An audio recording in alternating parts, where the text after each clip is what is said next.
Assalamu alaikum, my dear students. Here is me, your English teacher, Ma'am Bushra, and today we will read the second email in our English textbook. So just open the page number 2. On page number 2, there is unit 1, and in the first unit we have read about the first email, which was from Sarah to Riba, and we have also done the exercise questions of that first passage. So now we will read the second email. This second email is from Igor. The sender of the email is Igor, and to whom it is sent? Hassan. Hassan is the receiver of the email.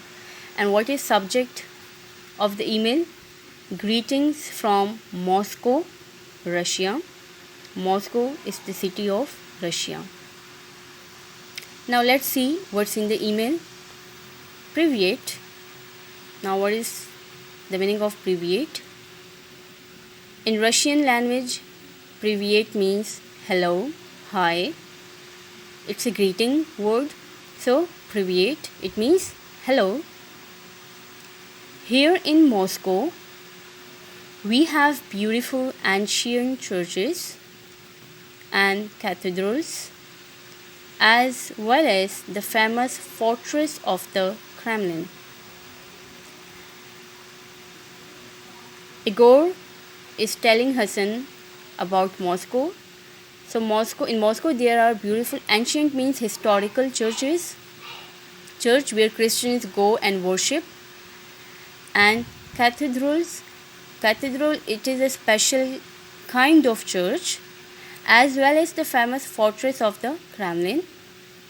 Fortress, it's an area, you can call it a garrison area or an army area. The churches have brilliant golden domes. You know what is dome? Just look at the picture.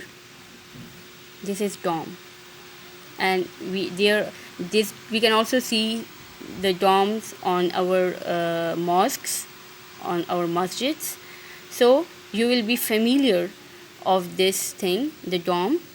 So what Igor is telling Hassan, that on the churches there are golden domes, and you can see in the picture it is golden in color, which are very bright in the winter sunshine.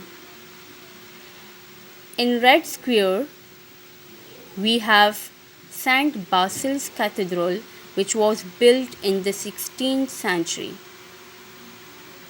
Red Square is an area in Moscow, and there is another cathedral which is St. Basil's, by the name of St. Basil.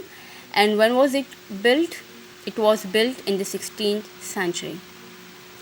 It has 8 domed chapels, some square, some octagonal. You know what is the meaning of chapels? Chapel is a Christian place of prayer and worship that is usually small and is different from the church. You can differentiate it from the church. So it is also a place of worship for Christians, but it is comparatively smaller than the churches.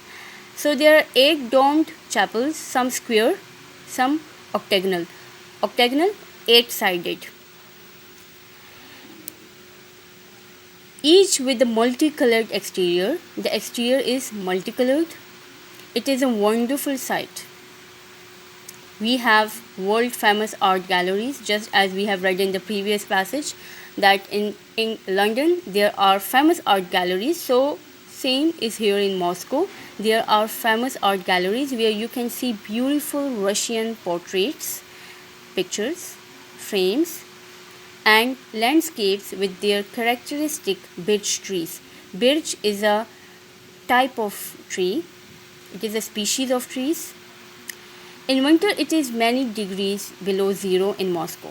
It means that winters are very cold in Moscow, because they have mentioned the centigrade here that it is below zero. So it must be in minus. We have deep snow for months and the Moskva River freezes over. There are deep snow, means the snowfall is for months, and Moskva is a river there which freezes over. The worst time is at the end of the winter when the snow starts to melt and we have to walk through deep, wet, dirty brown slush for several weeks. What is the worst time in Moscow? It is when the end of the winter. It is when the winter ends and people have to walk through deep, wet, dirty brown slush. What is slush? What does slush means? Slush means particularly melted snow. So when the snow is particularly melted, people face difficulty in walking through it for several weeks.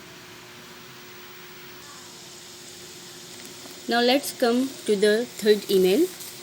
This third email is from Jangbo, and to whom it is been sent? Asad.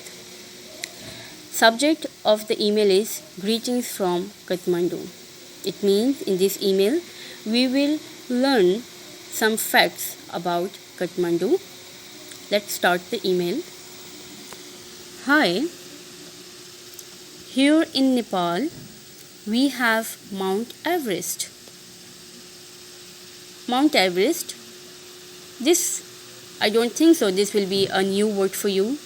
Mount Everest is the world's largest mountain. What is the second largest mountain? Anyone know? Yeah, it is K2. So, here in Nepal we have Mount Everest, which in our language we call Sagarmatha. The language which is spoken in Nepal, in that language, Mount Everest is known as Sagarmatha. What is the height of that mountain? As we are saying, this is the world's highest mountain. So what is the height of the mountain? 29,035 feet. This is the height of the mountain, 29,035 feet. Just memorize this number. It may help you in your general knowledge questions. So at 29,035 feet, it is the highest mountain in the world. Many people from all over the world come to climb Mount Everest. People from all over the world, from different countries, they come to Nepal. Why? Because they want to climb Mount Everest and walk and trek in our stunningly beautiful mountains. What is the meaning of trek? It seems a new word for you. So trek means to do journey on walk. So they come to Nepal and they trek in our stunningly means amazing, beautiful mountains. In 1953, Tenzing Norgay, a Nepali Sherpa, became the first man with the New Zealander Edmund Hillary to reach the roof of the world, which is the Mountaineers, name for the summit of Mount Everest. In 1953, there were two men. One was from Nepali Sherpa, and his name was Tenzing Norgay, and the other man was from New Zealand and his name was Edmund Hillary. They were the first who climbed the top of the Mount Everest. Last year, a local 15-year-old girl, how young she was only 15 years old, became the youngest mountaineer ever to reach the summit. Summit means the highest point of a hill. These high altitudes are too high for horses and cows. Horses and cows, they cannot climb on Mount Everest. This altitude is in a way too high for them. Our most precious animal is the yak. Yak is an animal, a strong, heavy, large-horned animal that likes to live at the heights up to 18,000 feet.